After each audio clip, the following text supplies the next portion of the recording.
यह वाकया, यह किस्सा मेरे 66 इयर्स ओल्ड नेबर का, मेरे 66 साल के पड़ोसी का है, जो कोलाबा मुंबई के सिंगल रूम फ्लैट में अकेले रहते थे। शायद वह शुरू से ही अविवाहित थे, क्योंकि कोई भी उनके वैवाहिक जीवन के बारे में कुछ भी नहीं जानता था।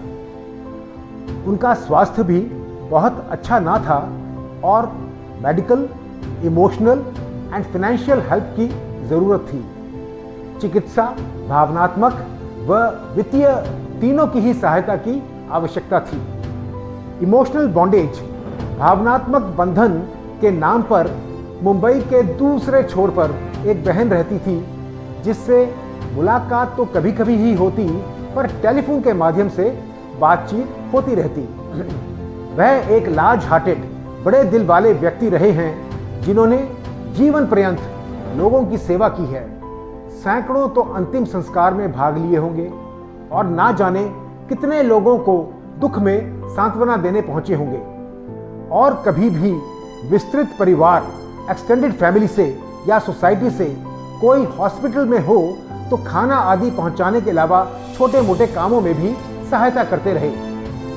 विधवा बहन की लड़की की शादी में आर्थिक मदद की और दूसरी बहन के 3 लड़कों को भी स्कूली व आगे की पढ़ाई में खर्च में मदद दी थी।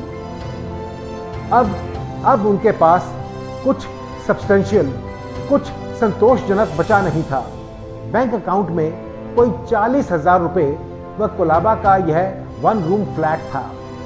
इनके अतिरिक्त ना कोई शेयर्स, ना एफडीआर, ना मेडिकल इंश्योरेंस। उनके अगर कोई एसेट्स, कोई संपत्ति थी भी तो वे थे 3 करोड़पति भांजे, जो दुबई और अफ्रीका में बड़ा व्यापार कर रहे थे। यह मेरे पड़ोसी सुबह होते ही अपनी कुर्सी फ्लैट के दरवाजे पर जमा लिया करते और प्रत्येक आने जाने वाले से हरे कृष्णा कह बातचीत करते। हरे कृष्णा एक आम गुजराती संबोधन है। केवल सोसाइटी में काम पर आने वाली बाइयां ही थीं, केवल वे बाइयां ही थीं जिनके पास बातचीत के लिए कोई 1 मिनट होता। बाकी सोसाइटी मेंबर्स तो व्यस्त लोग थे, दे वर बिजी पीपल, जो केवल हरे कृष्णा कहकर रेसिप्रोकेट करते। तीनों भांजों के मुंबई के बैंक्स में करोड़ों रुपयों के एनआरआई अकाउंट होंगे, पर मामा बहुत स्वाभिमानी व्यक्ति थे, जो 1 पैसा भी ना मांगते। किसी एक मुंबई विजिट पर एक भांजे को मामा की याद आई और वह मिलने आया। वह देखते ही समझ गया कि बिजली, पानी, सोसाइटी मेंटेनेंस तथा दवा आदि के खर्चे पूरे करने में मामा को कितनी परेशानी होती होगी। गाय के घी के साथ सुबह शाम 2 टाइम की गुजराती खिचड़ी भी एक खर्चा थी। वह मामा की मदद करना चाहता था, पर मामा एक स्वाभिमानी व्यक्तित्व रखते थे। मामा को मिलने आया भांजा साथ में 6 जोड़े आधी बाजू के गुजराती कुर्ते व पजामे लेकर के आया। मामा को यह छोटा सा प्यार भरा भाव छू गया और उनकी आंखों में आंसू आ गए। मामा को इस बात की ही बहुत खुशी थी कि तीनों भांजे व्यवसाय व जीवन में बहुत अच्छा कर रहे हैं। भांजा मामा के बैंक अकाउंट में एक बड़ी राशि देना चाह रहा था, जो मामा को बिल्कुल गवारा नहीं था। फिर मैंने सुझाव दिया कि भांजा एनआरआई अकाउंट से कुछ 20 लाख रुपए मामा की एफडी करा दे, ताकि मामा को ब्याज की राशि प्रति माह खर्च के लिए मिलती रहे। भांजे को सुझाव बहुत पसंद आया। एक ईगर और सर्वाइवर अकाउंट ऐसा खोला गया कि ब्याज प्रति माह मामा के अकाउंट में क्रेडिट होता रहे।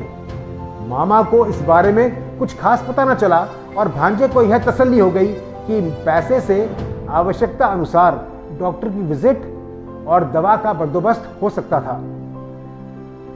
मामा इस फाइनेंशियल कंफर्ट का देर तक आनंद ना ले सका और केवल 3 बार सेविंग्स अकाउंट से पैसे निकाले। एक रात नींद में ही मामा जी पूरे हो लिए। भांजे के आदर व कृतज्ञता के भाव ने मृत्यु से पहले उन्हें भावनात्मक आराम दिया। मामा जी की अंत्येष्टि पर सोसाइटी के लोग पहुंचे। काम पर जाने से पहले अपनी जैसे हाजिरी लगा दी हो।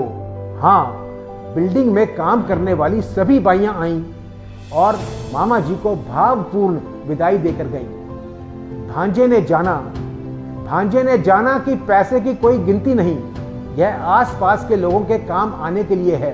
अपनों की यथासंभव मदद कर आप अच्छा महसूस करते हैं। यह उन लोगों की मदद के लिए भी है जो स्वाभिमानी हैं और मदद नहीं मांगते। यह उन लोगों के लिए है जो अभी कठिन समय से गुजर रहे हैं पर आपके बहुत करीब हैं। It is about helping without hurting. यह बिना किसी को छोटा महसूस कराए सहायता करने के लिए है।